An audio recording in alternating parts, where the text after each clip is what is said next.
बिस्मिल्लाहिर्रहमानिर्रहीम। अस्सलाम वालेकुम नादरीन, आप यूट्यूब चैनल देख रहे हैं। मैं इमरान खान हूँ। नादरीन, खबरें काफ़ी सारी हैं, लेकिन सबसे पहले मेरे ख्याल में अब मिलिट्री इस्टेब्लिशमेंट कोई नया तजर्बा शायद नहीं करेगी, और अगर तजर्बा करना भी होगा तो 10 मरतबा तजर्बा करने से पहले सोचेंगे। जो खातून ऑफिसर के चंद जुमलों ने बयानिया वाड़ के रख दिया है और पाकिस्तानियों के सीनों में जो दबी हुई चिंगारियाँ हैं उनको भड़काया है, उसके बाद कोई और तजर्बा करना बनता भी नहीं है। यानी जो अपना काम खुद से नहीं कर रहा, यानी अपना काम जो है उसके अलावा बाकियों के कामों में मुदाखलत करे, तो वो दूसरों को क्या नसीहत कर सकता है। जो खुद आइन और कानून को बूटों तले रोन डाले और ख़ुद को मोहतरम और बाकी सबको कीड़े मकोड़े समझे, वो लोगों को कैसे नसीहत कर सकता है। लिहाजा पहले अपनी ड्यूटी करें और हालात को दुरुस्त होने तक लेक्चर से जो है वो गुरेज किया जाए। देखिए, फ़ौज की जो है सिक्योरिटी की ड्यूटी है।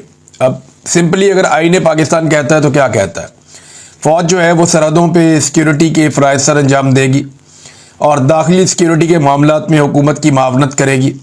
इसके अलावा हुकूमत अगर इमरजेंसी में कहीं पे कोई अहकामात देती है तो फ़ौज उसके ऊपर अमल दरामद करेगी। खुद से फ़ौज कुछ नहीं कर सकती, फ़ौजी क़यादत कुछ नहीं कर सकती। तो जो पब्लिक इंटरेस्ट है, ये एक मामला जो खातून ऑफिसर ने कहा, ये पाकिस्तान के सोशल मीडिया पे टॉप ट्रेंड बन गया। हर वो शख्स जिसके साथ जुल्म और जबर हुआ उसने निकाल कर बताया कि मेरे साथ ये पब्लिक इंटरेस्ट में किया गया। पॉलिटिकल पार्टीज बनाई गई पब्लिक इंटरेस्ट में, तोड़ी गई पब्लिक इंटरेस्ट में, हुकूमतें बनाई गई पब्लिक इंटरेस्ट में, हुकूमतें गिराई गई पब्लिक इंटरेस्ट में, चादर और चार दीवारी का तगद्दुस पामाल किया गया पब्लिक इंटरेस्ट में, लोगों की इमलाक को नुकसान पहुंचाया गया पब्लिक इंटरेस्ट में, खवातीन को अगवा किया गया पब्लिक इंटरेस्ट में, सड़कों पर उन्हें मारा और घसीटा गया पब्लिक इंटरेस्ट में, बच्चों को गिरफ्तार और अगवा किया गया पब्लिक इंटरेस्ट में, एमएनएस को घसीटा गया, उन्हें अगवा किया गया पब्लिक इंटरेस्ट में, अगवा बराए बयान करवाया गया पब्लिक इंटरेस्ट में, पूरा का पूरा इलेक्शन चोरी कर लिया गया पब्लिक इंटरेस्ट में। ये बेशुमार ऐसी लोगों ने सैकड़ों चीज़ें मैंने पढ़ी सोशल मीडिया पे, जो लोगों ने निकाल कर बताई। अरकान असम्बली ने बताया कि हमारे साथ जो जुल्म और ज्यादती हुई, क्या वो पब्लिक इंटरेस्ट था? हमें जो कहा जाता था फलानी पार्टी ज्वाइन कर लो और फलानी पार्टी को छोड़ दो, तो क्या ये पब्लिक इंटरेस्ट था? क्या इद्दत वाला केस पब्लिक इंटरेस्ट में बनाया गया? क्या इमरान खान साहब पे 300 मुकदमात पब्लिक इंटरेस्ट में करवाए गए? तो ये सारा कुछ पब्लिक इंटरेस्ट बिल्कुल नहीं हो सकता। और दूसरा, लोगों ने जो बयानिया वाड़ के रख दिया वो एहतसाब का है। खातून ने कहा कि फौज में एहतसाब है। 4 मरतबा पाकिस्तान की फौज ने मार्शल लॉ लगाया, जर्नैलों ने आइन से गद्दारी की, किसी एक का भी एहतसाब नहीं हुआ। सियासत में मुदाखलत की, किसी एक का भी एहतसाब नहीं हुआ। अभी फैज़ हमीद को पकड़ा हुआ है इंटरनल मामलात में। अगर फैज़ हमीद को सज़ा देनी है तो सियासत में मुदाखलत पर सज़ा दो। अगर फैज़ हमीद को सज़ा देनी है तो सिविलियंस के काम के अंदर मुदाखलत पर सज़ा दो। असल में तो सज़ा ये होनी चाहिए और हर उस फौजी को मिलनी चाहिए जिसने सियासत में मुदाखलत की है, चाहे उसने कल की है चाहे वो आज कर रहा है। इन सबको निशान इबरत बनाना चाहिए और इन सबको सज़ा मिलनी चाहिए जिसने आइन से गद्दारी की है। तब हम मानेंगे कि पाकिस्तान में इस इदारे के अंदर एहतसाब का एक सिस्टम मौजूद है। और अगर इदारा चलाने के लिए कोई छोटा मोटा एहतसाब किया जाता है, वो तो हर इदारे के अंदर कोई ना कोई सिस्टम होता है, पुलिस में भी है, बाकी इदारों में भी है। लेकिन यहाँ पे क्योंकि मार्शल लॉ 4 मरतबा लगाया गया है, तो 4 में से 1 मरतबा भी एक भी डिक्टेटर के खिलाफ किसी किस्म की कोई कानूनी कार्रवाई नहीं की गई। लोगों ने सैकड़ों मजालिम याद दिला दिए और ये बयानियाँ और दावे जो है उड़ा के रख दिए। लिहाजा आइंदा मुझे नहीं लगता कि मिलिट्री एस्टेब्लिशमेंट इस तरह की कोई लॉन्चिंग करेगी कि किसी खातून को या किसी ऑफिसर को सामने लाया जाए और उसका स्टेटमेंट जज्बाती अंदाज में और बड़े ज़बरदस्त बोलने के अंदाज में जो है पब्लिक के सामने लाया जाए। नहीं, ये सौदा अब नहीं बिकना, बिक गया बड़ा सौदा, बिकना नहीं जड़ा, बहुत सौदा बिक गया जो बिकना था। ये सौदा अब नहीं बिकना। अब आपको सियासत के अंदर से अपना किरदार ख़त्म करना पड़ेगा। अब आपको सियासतदानों के ऊपर मामला छोड़ने पड़ेंगे। जो ब्लडी सिविलियंस हैं, जो कीड़े मकोड़े हैं, उन्हें मौका देना पड़ेगा कि वो मुल्क को चलाएं, क्योंकि कीड़े मकोड़े अब ये समझ गए हैं कि उनकी औकात क्या है। नाज़रीन, दूसरी एक और ख़बर है, ये बड़ी खबर और बहुत तेज़ी से फैलाई जा रही है। कुछ खबरें इसके तनाजुर में अभी मार्केट में आ रही हैं और ये कहा जा रहा है जी मुज़ाकरात हो रहे हैं, बैकडोर चैनल चीज़ें चल रही हैं, एस्टेब्लिशमेंट ने फैसला कर लिया कि शायद वो इमरान खान को छोड़ दे। ऐसी कहानियाँ सुनाई जा रही हैं। ये होता कब है? 2 किस्म की खबरें फैलाई जा रही हैं। एक तो ये है कि पाकिस्तान तहरीक इंसाफ के कोई मुज़ाकरात की तरफ मामला चल रहे हैं। जनाब नवाज शरीफ साहब भी मैदान में आ गए। कामरान शाहिद साहब ने खबर दी कि जनाब नवाज शरीफ तो चाहते हैं कि मुज़ाकरात हो जाएं, वो अडियाला जेल जाने के लिए भी तैयार हैं, वो वहाँ जाना चाहते हैं। राणा सनाउल्लाह ने भी ऐसी ही बातें की, कुछ और लोग भी कर रहे हैं। थोड़े दिन पहले जो है वो एक नून लीग से मुंसलिक एक सोशल मीडिया चैनल है, उसने भी इस तरह की खबरें दी थी। खबरें क्यों दी गई? देखिए, मियाँ नवाज शरीफ साहब ने अगर अडियाला जेल जाना है तो वहां जाके उन्होंने बेइज्जती करवानी है ना भाई। एक आदमी को आपने जाली मुकदमात में जेल में डाला हुआ है और अब जाली हुकूमत बनाकर मुसल्लत हो गए हैं, और अब जाके उस आदमी से आप क्या बात करेंगे? क्या आप उस आदमी से ये बात करेंगे चलो कोई बात नहीं, हमारी हुकूमत चलने दो? या आप उस आदमी से जाके ये बात करेंगे जनाब हुकूमत हम खत्म कर देते हैं, नए इलेक्शन की तरफ जाते हैं, आइए मिलकर कुछ कर लें? देखिए, मेरा ये मानना है कि अगर इमरान खान साहब को, जिन्हें वो समझते हैं कि पाकिस्तान के सबसे बड़े दुश्मन हैं, उनके साथ बैठ के भी फौज को सियासत से बाहर निकालने का मौका मिले तो इमरान खान को इस मौके का फायदा उठाना चाहिए। लेकिन नवाज शरीफ साहब जो इस वक्त सांस भी अपनी मर्जी से नहीं ले सकते, वो अडियाला जेल चले जाएंगे इमरान खान को मिलने के लिए? ऐसा लगता नहीं है। अगर चले जाए तो बड़ी हैरत की बात है, लेकिन वो जब जाएंगे तो एस्टेब्लिशमेंट की मर्जी से जाएंगे, उनकी मर्जी के बगैर वो जा नहीं सकते। नंबर 2, एक और बड़ी इंपॉर्टेंट चीज है जिसे हमें ज़हन में रखना पड़ेगा। नवाज शरीफ साहब को अगर वाकई इदराक हो गया है कि उनसे गलती हो गई और इमरान खान के साथ बैठकर बात करना है, तो फिर गुडविल जेस्चर के तौर पे नवाज शरीफ साहब यास्मीन राशिद साहिबा को रिहाई दिलवाएं जाली मुकदमात से, उनसे माजरत करें और उनकी सीट उन्हें वापस कर दें। यह बड़ा जबरदस्त नुक्ता आगाज हो जाएगा कि कम से कम मियाँ साहब ने अपनी जाली नशिस्त छोड़ दी जो जाली फॉर्म 47 पे उन्होंने ली हुई है, और वो यास्मीन राशिद साहिबा से माजरत करके उन्हें बाहर ले आए। तो यहां से ग्राउंड बन जाएगी कि मियाँ साहब को अब समझ आ गई है, और ऐसा इमरान खान साहब को भी महसूस होगा कि मियाँ साहब अब एस्टेब्लिशमेंट के चुंगल से निकलकर को मुज़ाकरात वाकई करना चाहते हैं और एस्टेब्लिशमेंट का पत्ता काटना चाहते हैं। लेकिन मियाँ साहब ऐसा क्यों चाहेंगे? देखिए, मियाँ साहब ने अपनी बेटी को ज़बरदस्ती बगैर मैंडेट के वज़ीर आला पंजाब बनवाया, अपने भाई को ज़बरदस्ती 17 सीटों के ऊपर पाकिस्तान का वज़ीर आज़म बनाया, ना सिर्फ वज़ीर आज़म बनाया बल्कि 2/3 अक्सरियत भी दिलवा दी। एक बड़ी ज़बरदस्त इक्वेशन जो है वो सोशल मीडिया में चल रही थी कि 17 सीटें जमा public interest is equal to 2/3 अक्सरियत, कि जब 17 सीटों के अंदर पब्लिक इंटरेस्ट जमा हो जाता है ना मिलिट्री एस्टेब्लिशमेंट का, तो उन दोनों के जमा होने से बनती है 2/3 अक्सरियत, जो शहबाज शरीफ साहब को अभी तक दिलवा दी गई है। देखिए, ये किया कब जाता है? एक तो कहा जा रहा है जी बैकडोर भी चीजें चल रही हैं, वो मुज़ाकरात हो रहे हैं, कोई इधर उधर। एक असद कैसर साहब की मुलाकात हुई और इस पे एक ट्वीट है वो शाहिद असलम साहब का, उन्होंने कुछ इशारे दिए कि सऊदी सफीर की पीटीआई समेत अहम मुलाकातें, आर्मी चीफ का दौरा है अमेरिका, और अब एस्टेब्लिशमेंट के अहम खिलाड़ी भड़कती हुई ब्रेकिंग न्यूज दे रहे हैं कि इमरान खान से मिलने नवाज शरीफ अडियाला जेल जा सकते हैं। ऐसा हुआ तो मुल्क के लिए अच्छा होगा, लेकिन ऐसी किसी भी पेशरफ्त में अमेरिका, बरतानिया और सऊदी अरब का कलीदी किरदार हो सकता है। देखिए, ये खबरें कब आती है बहुत तेजी से। याद रहे, इमरान खान ने कभी भी अवामी दबाव के बगैर या अवामी प्रेशर के बगैर जेल से बाहर नहीं आना। मौजूदा जो एस्टेब्लिशमेंट है वो इमरान खान से खाइफ है और वो कभी भी इमरान खान का सामना नहीं कर सकती। जब भी कोई तहरीक चलने की बात होती है तो फौरी तौर पे इस किस्म के शोशे छोड़ दिए जाते हैं।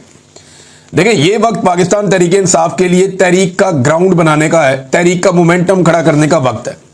तहरीक इंसाफ को इसके ऊपर काम करना है, और इस वक्त जब तहरीक का मोमेंटम बनता है, एन उस वक्त, इससे पहले जब अक्टूबर था या सितंबर में अक्टूबर में एक तहरीक चल रही थी, जब नवंबर वाली तहरीक थी, तब भी यही बातें की गई, यही चीजें की गई कि इमरान खान की बात हो रही है, मुज़ाकरात हो रहे हैं, एस्टेब्लिशमेंट ये सोच रही है, एस्टेब्लिशमेंट इमरान खान को छोड़ना चाहती है। ये अमेरिका वाला एपिसोड होने से पहले जब तहरीक इंसाफ एक मोमेंटम बना रही थी तहरीक का, तब भी कहा जा रहा था कि बस 1.5 महीना दे दें, इमरान खान साहब बाहर आ जाएंगे। ओवरसीज पाकिस्तानियों को बाहर से डॉक्टरों को बुलाकर उनके साथ DGI ने वादे करना शुरू कर दिए। ये सारी चीजें हुई है ना यहाँ पे पाकिस्तान में, और रिपोर्ट भी हुई है। तो ये सब कुछ जब भी पाकिस्तान तहरीक इंसाफ एक तहरीक की तरफ बढ़ती है, एक अवामी दबाव बनाने की कोशिश करती है, एक मोमेंटम खड़ा करती है, तो उसके मुकाबले में ये खबरें दी जाती है कि जनाब नहीं, ये वहां पे ये हो रहा है, फलाना फलां के साथ मिल रहा है, फलाने मुज़ाकरात कर रहे। और वो मुज़ाकरात करने हैं तो करो, मुज़ाकरात तो इमरान खान साहब कहते हैं करने चाहिए, बड़ी अच्छी बात है। लेकिन हुकूमत ये बताए कि उसके बाद इख्तियारात हैं, क्या वो इमरान खान साहब की मुलाकात भी करवा सकते हैं मुज़ाकराती टीम से? तो वो नहीं करवा सकते, उनके पास तो इख्तियारात ही नहीं है। जब उनके पास इख्तियारात नहीं है तो मुज़ाकरात क्या करवाएंगे? इसीलिए इमरान खान साहब कहते हैं जिनके बाद इख्तियार है मुज़ाकरात उनसे करो, बात उनसे करो। जैसे डोनाल्ड ट्रंप ने फील्ड मार्शल को बुलाया, उनसे बात की, उन्हें पता था बाकी सारे अर्दली है, इस आदमी के बाद इख्तियार है, इसको बुला लो, बात करते हैं इससे। इसी तरह इमरान खान भी यही कहता है कि भाई जिस आदमी के पास इख्तियार है, जिसके पास सारा कंट्रोल है, उसको बुलाओ, बिठाओ, उसके साथ बात करो कि भाई क्या करना है, अब मुल्क को कैसे आगे लेकर चलना है। बेड़ा गर्क हो गया हर चीज का, और बेड़ा गर्क कैसे हुआ है मैं आपको बाद में बताता हूं। ये लफ्ज आप याद रखिएगा कि बेड़ा गर्क हो गया, मैंने आपसे कहा। आगे आप ये देखें कि तहरीक इंसाफ तहरीक चलाने के लिए जो आपको ग्राउंड पे चीजें चाहिए होती हैं वो सारी मुकम्मल है। इस वक्त बदतरीन महंगाई है, खौफनाक बजट हुकूमत ने पेश किया है IMF का दिया हुआ, जिसने लोगों की कमर तोड़ दी है। अमीर आदमी के लिए आसानियां पैदा की जा रही हैं, गरीब आदमी जिनकी तादाद बहुत ज़्यादा है उनके लिए मुश्किलात पैदा की जा रही हैं। पाकिस्तान तकरीबन आधे पाकिस्तानी इस वक्त गुर्बत की लकीर से नीचे चले गए हैं। किसान मुकम्मल तौर पर तबाह हो चुका है। बेरोजगारी अपने उरूज पे है, 6% वाली बेरोजगारी 22% पे पहुंच गई है। मईशत तबाही के दहाने पर खड़ी है, बल्कि तबाह हो चुकी है। बैड गवर्नेंस पाकिस्तान में अपनी जगह पे है। हुकूमत की मकबूलियत इतनी ज़मीन बोस हो गई है कि अब ये लैटरिनों के ऊपर और हर चीज़ के ऊपर अपना नाम लिखवाते हैं, अपनी शक्ल छपवाते हैं। अपोजिशन जो है वो इस वक्त मकबूल है। इमरान खान साहब की मकबूलियत का तोती बोलता है। ये फौज ने सर्वे करवाया अली अमीन के मुताबिक, उसमें इमरान खान साहब की मकबूलियत 88% आई है। अब बस एक मोमेंटम बनाने की ज़रूरत है। ये सारे लोग छिड़े हुए हैं, बहुत परेशान हैं, बहुत इस हुकूमत से खाइफ हैं। इन लोगों के अंदर एक मोमेंटम बनाने की ज़रूरत है तहरीक का, और फिर ये तहरीक खड़ी हो जाएगी। और इस दफ़ा तहरीक ऐसी नहीं है कि सबने जाना है इस्लामाबाद की तरफ। आप सारे इस्लामाबाद की तरफ जाते हैं, रास्ते में 50,000 पुलिस वाले इस्तेमाल होते हैं तो वो रोक लेते हैं। आप अपने अपने शहरों में, अपने अपने इलाकों में, अपनी अपनी जगहों पे अगर मुल्क को बंद किया जाएगा तो बड़ी मुसीबत बन जाएगी इस हुकूमत के लिए। अच्छा, इस मोमेंटम को बनने से पहले तोड़ना एक वजह और भी है कि ज़रूरी है। देखिए 29 नवंबर 2025 को आर्मी चीफ के 3 साल मुकम्मल हो रहे हैं। असूलन इस तारीख को एक आर्मी चीफ रिटायर हो जाता है, लेकिन इन्होंने 2 साल की एक्सटेंशन ली हुई है। तो आर्मी चीफ चाहेंगे कि 29 नवंबर 2025 तक की तारीख जो है वो पुरसकून अंदाज में गुजर जाए। इस डेट से पहले मुल्क में कोई एहतजाजी तहरीक या कोई ऐसी अनइवन चीजें ना हो जिनकी वजह से ये मामला छिड़ जाए। लिहाजा वो ये चाहेंगे कि बिल्कुल पुरसकून अंदाज में 29 नवंबर 2025 का दिन गुजर जाए, और उसके बाद वो 2 साल के लिए दोबारा उनकी एक्सटेंशन हो जाएगी। तो इस सूरत हाल में जो है वो फिर बाद में तहरीक चलती है तो देखेंगे क्या होगा, लेकिन वो चाहेंगे कि ये वक्त गुजर जाए। और इसके लिए कोशिश अब की जा रही है, और कभी मुज़ाकरात, कभी बैकडोर चैनल, कभी ये वाली कहानी, कभी ट्रक की बत्ती। तो ये सारी ट्रक की बत्तियां इससे पहले भी हमने ऐसी बहुत देखी हैं। इमरान खान साहब को तो बहुत दफ़ा ऑप्शन दिए गए, यानी अब उन्हें क्या ऑप्शन दिया जाएगा। आमिर डोगर साहब ने जो इंकशाफ किया था वो ये देखें आप। आमिर डोगर साहब हैं, ये हामिद मीर साहब के प्रोग्राम में इंकशाफ कर रहे थे कि इमरान खान को जिस दिन गिरफ्तार किया गया उससे एक दिन पहले इमरान खान के पास कुछ लोग भेजे गए थे कि आपको सुबह गिरफ्तार कर लिया जाएगा। अगर आप मुल्क से जाना चाहते हैं तो लाहौर एयरपोर्ट पर जहाज खड़ा है, आप दुनिया में जहां जाना चाहते हैं जा सकते हैं। मगर इमरान खान ने बैरून मुल्क जाने से इनकार कर दिया। आमिर डोगर कहते हैं कि इमरान खान को बार बार मुल्क से बाहर जाने का कहा गया। जब वो जेल में चले गए तब भी उन्हें मुल्क से बाहर जाने का कहा गया। उन्हें यह भी कहा गया कि आप हाउस अरेस्ट हो जाएं, लेकिन इमरान खान साहब ने किसी किस्म की डील नहीं ली। उन्हें 8 फरवरी के इलेक्शन से पहले और 8 फरवरी के इलेक्शन के बाद भी बार बार डील देने की कोशिश की गई, लेकिन उन्होंने डील नहीं ली। एक आदमी जिसने उस मुश्किल वक्त में डील नहीं की, क्या वो इस वक्त डील करेगा जब हुकूमत बुरी तरह फंसी हुई है? मुझे नहीं लगता कि इमरान खान कोई डील करने जा रहा है। पाकिस्तान के लिए वो एस्टेब्लिशमेंट से बात करना चाहते हैं कि भाई बेड़ा गर्क हो गया मुल्क का, अब निकलो बीच में से, आओ मैं तुम्हें रास्ता बना कर दूं, तुम निकल जाओ। और इसके लिए अगर नवाज शरीफ से भी बात करनी पड़े तो कोई घाटे का सौदा नहीं है। एक दफा फौज को सियासत से निकाल दें तो पाकिस्तान आगे बढ़ सकता है, इसके अलावा और कोई रास्ता नहीं है। नाज़रीन, मैं आपको कह रहा था ना कि तबाही फेर दी है। अब वो चीज़ मैं आपके सामने रखने जा रहा हूं कि किन चीज़ों को मैं ये कह रहा था कि बुरी तरह पाकिस्तान में तबाही फेरी गई है। कौन से बड़े बड़े जो है वो कंपनियां हैं जो पाकिस्तान को छोड़कर चली गई, जैसे कि माइक्रोसॉफ्ट पाकिस्तान में बंद करके अपने दफ्तर जा रही है। 25 साल से वो यहां काम कर रहे थे, अब वो छोड़कर पाकिस्तान को जा रहे हैं। तो ये तो पाकिस्तान के लिए एक बड़ा नेगेटिव है। बहुत बड़ी तादाद में लोग बेरोजगार हो जाएंगे। इसमें रिजवान गलज़ई साहब ने बड़ा अच्छा काम किया। उन्होंने एक रिपोर्ट तैयार की है, उसमें चंद उन बड़ी कंपनियों के नाम बताए हैं जो पाकिस्तान से अपना कारोबार बंद करके चले गए। शेल कंपनी अपने 77.42% जो शेयर्स है वो बेचकर जून 2023 में चली गई। पार्को पेट्रोलियम कंपनी अपने 50% शेयर्स बेचकर पाकिस्तान से चली गई। 2023 दिसंबर में टेलीनॉर पाकिस्तान भी बंद हो गया, चला गया पाकिस्तान से। ऊबर कंपनी यानी वो किसी और को बेचकर चले गए। ऊबर कंपनी वो भी बंद हो गई और उनकी एक और कंपनी है क्रीम, वो भी बंद होने का उन्होंने ऐलान कर दिया कि वो भी बंद हो जाएगी। 1-2 माह पहले उन्होंने ऐलान किया था। प्रॉक्टर एंड गैम्बल कंपनी वो भी बंद हो गई, वो बेचकर चले गए। सीमेंस कंपनी वो भी बेचकर चले गए। यानी बहुत सारी ऐसी कंपनियां हैं जो पाकिस्तान छोड़कर जा रही हैं। मोबाइल फोन बनाने वाली कंपनियां वो भी पाकिस्तान छोड़कर जा रही हैं।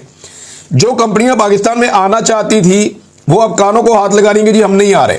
इससे पहले डॉक्टर आरिफ अलवी भी अपने ट्वीट में बता चुके हैं कि उन्हें माइक्रोसॉफ्ट के जो हेड हैं, जो मालिक हैं बिल गेट्स, उन्होंने क्या कहा था। अमेजॉन भी पाकिस्तान आते आते रह गया। यानी अमेजॉन पाकिस्तान में आ रहा था, लेकिन इमरान खान साहब का दौर जब खत्म हुआ उसके बाद एक मायूसी फैल गई और फिर जो कारोबार के साथ हुआ, अमेजॉन भी अब पाकिस्तान नहीं हारा। ये सारी तबाही नादरीन पाकिस्तान के अंदर फेरी गई है और ये गुज़िश्ता 3 सालों में फेरी गई है। शब्बर ज़ैदी साहब का एक बयान बड़ा ज़बरदस्त तरीके से गर्दिश कर रहा है। वो बयान मैं आपके सामने रखता हूं और बहुत सारे लोगों ने इसको ट्वीट किया। साबिर शाकिर साहब के ट्विटर से मैं पढ़ के सुना दूं और बहुत सारे लोगों ने इसको ट्वीट किया है। उन्होंने कहा, मैंने इमरान खान और जनरल बाजवा को कहा कि ये हमारे अपने इदारे FBR में बहुत से लोग करप्शन में मुलव्वस हैं। तो इमरान खान ने फौरन मुझे कहा कि इन सबको निकाल दो, लेकिन बाजवा ने मुझे निकाल दिया। ये जरा प्रायोरिटीज हैं, इस तरीके से मुल्क चलाया जा रहा है।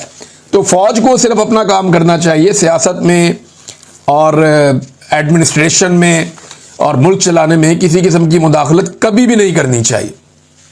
अटक जेल से नाजरीन कुछ और कैदियों को छोड़ा गया है।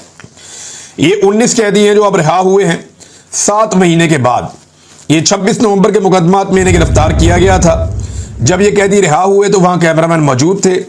उन्होंने जब इनकी वीडियोस बनाई तो ये तमाम कैदी इमरान खान जिंदाबाद के नारे लगा रहे थे। इन तमाम कैदियों ने कहा कि हम दोबारा निकलेंगे और इमरान खान को रिहा करवाएंगे।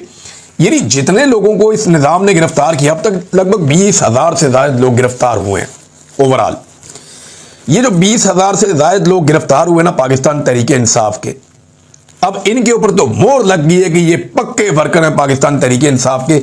ये अपनी पार्टी छोड़कर अब कहीं नहीं जाते। यानी इन लोगों ने अब कुर्बानी दे दी है ना। सियासी वर्कर जब गिरफ्तार हो जाता है ना तो उससे पहले उसकी अपनी पार्टी के साथ मंगनी हुई होती है, लेकिन जैसे ही वो गिरफ्तार होता है उसकी अपनी पार्टी के साथ उसका निकाह हो जाता है और फिर ये निकाह नहीं टूटता।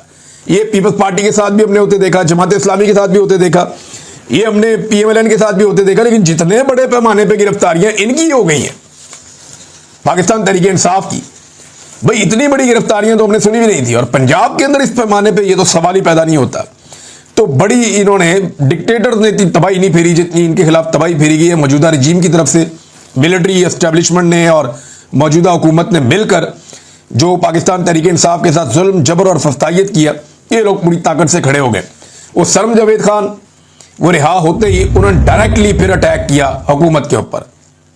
यानी रिहा होते ही एग्जैक्टली वही जुमले, वही बातें, वही मोमेंटम था उनका बात करने का जो उनका गिरफ्तार होते वक्त था।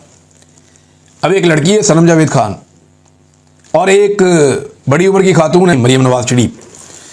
अब मरियम नवाज जो है, आपको गौर करें ना, जरा पीछे जाए आप, जरा सी तकलीफ आती थी तो 4-4 महीने 3-3 महीने उनका ट्विटर ही बंद हो जाता था। 4-4 3-3 महीने मरियम नवाज का कोई स्टेटमेंट ही नहीं आता था।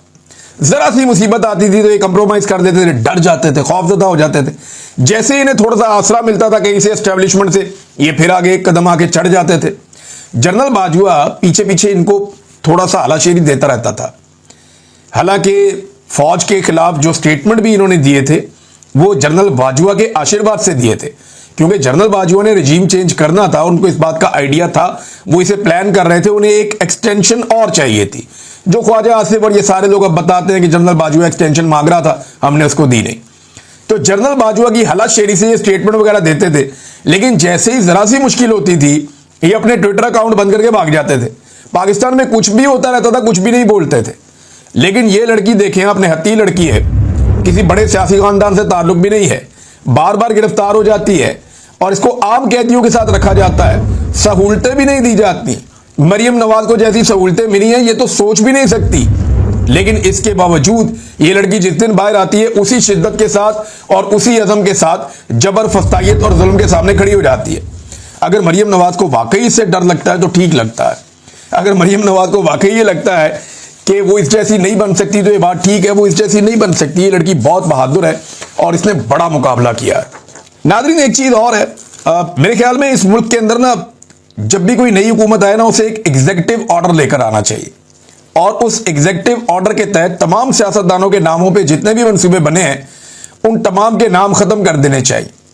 यानी नाम रखने चाहिए, कायदे आज़म का रखें ना, अल्लामा इकबाल का रखें, फातिमा जिन्ना का रखें, सर सैयद अहमद खान का रखें, लियाकत अली खान का रखें, जो कौमी हीरोज हैं, निशान हैदर हैं, उनका नाम रखें। बड़े बड़े एजाज़ात जो पाकिस्तान के लिए लाने वाले खिलाड़ी हैं उनके नाम रखें। बड़े बड़े जो आर्टिस्ट हैं उनके नाम पर रखें। अब्दुल सत्तार एदी साहब जैसे लोगों के नाम पर रखें। बड़े बड़े शायरों के, सहाफ़ियों के, अदीबों के, यानी जो पुराने सियासतदान हैं उनके, जो उस्ताद हैं बड़े बड़े, उनके नामों के ऊपर, जो साइंटिस्ट हैं उनके नामों के ऊपर नाम रखें ना। ये जो लोग सियासी फायदा उठाते हैं, पब्लिक मनी से एक चीज बन रही है और उसके ऊपर अपना नाम ठोक दिया। सिंध में जो बनता है उसके अंदर जनाब या भुट्टो का नाम आ जाता है या जरदारी का नाम आ जाता है। इसी तरह पंजाब के अंदर जो बनता है शरीफ खानदान अपने नाम पे बना लेता है। उस्मान बुज़दार ने भी एक अस्पताल अपने वालिद के नाम पे बनाने की कोशिश की थी। तो ये रविश बंद होनी चाहिए। एक एग्जीक्यूटिव ऑर्डर ऐसा आना चाहिए जो अगली हुकूमत आए कि वो तमाम जितने इदारों के नाम, चाहे वो शरीफों के नामों पे हैं, चाहे वो भुट्टों के नामों पे हैं, चाहे वो जरदारियों के नामों पे, चाहे वो किसी और के नाम के ऊपर, गिलानियों के नामों के ऊपर, वो सारे नाम खत्म करें। वो सारे नाम खत्म करें और यानी उन लोगों के नामों के ऊपर रखें जिन्होंने पाकिस्तान को कुछ डिलीवर किया। और आज उनका नाम रखने पे किसी भी सियासी जमात का कोई सियासी फायदा नहीं हो रहा, कन्फ्लिक्ट ऑफ इंटरेस्ट नहीं हो रहा। पब्लिक के पैसे से जो चीज बन रही है वो जो है उससे किसी सियासी जमात को फायदा नहीं होना चाहिए। यानी हद हो गई है। एक सहाफी ने भी खबर दी कि 2700 से ज्यादा प्रोजेक्ट ऐसे हैं जिनके नाम मरियम नवाज और नवाज शरीफ ने अपने नाम पे रख दिए और इसके खानदान में बाकी लोगों ने पता नहीं क्या क्या तबाही फेरी हुई है। हमजा शहबाज के नाम पे चीजें, शहबाज शरीफ के नाम पे चीजें, इनके खानदान में कि बच्चे हैं उनके नामों के ऊपर भी इन्होंने चीजें रखी हुई हैं। अंदाजा करें आप। तो ये चीज जो है ये खत्म होनी बहुत जरूरी है क्योंकि काम ये टकेगा नहीं करते और मशहूरी ये बहुत ज्यादा करते हैं। काम का अंदाजा आप ये करें कि लाहौर का जो सबसे बड़ा अस्पताल है जिसका मरियम नवाज ने कई दफा विजिट किया है, मरियम औरंगजेब भी खुफिया छापे मारती फिरती है। अस्पताल की हालत यह है कि आज एक वीडियो में देख रहा था, वहां पे लोग अपने घरों से पंखे लेकर आ रहे हैं। एसी तो खराब है, पंखे भी अवेलेबल नहीं है अस्पताल में। लोगों को अमले ने कहा जनाब अपने मरीज को अगर आप रखना चाहते हैं गर्मी से महफूज तो घर से लेकर आए पंखा। तो लोग अपने कंधों पे पंखे उठा के अस्पताल जा रहे हैं। वहां पे मीडिया ने रिपोर्ट कर दिया और कोई तीसरी मंजिल पे लेके जा रहा है, कोई दूसरी मंजिल पे लेके जा रहा है।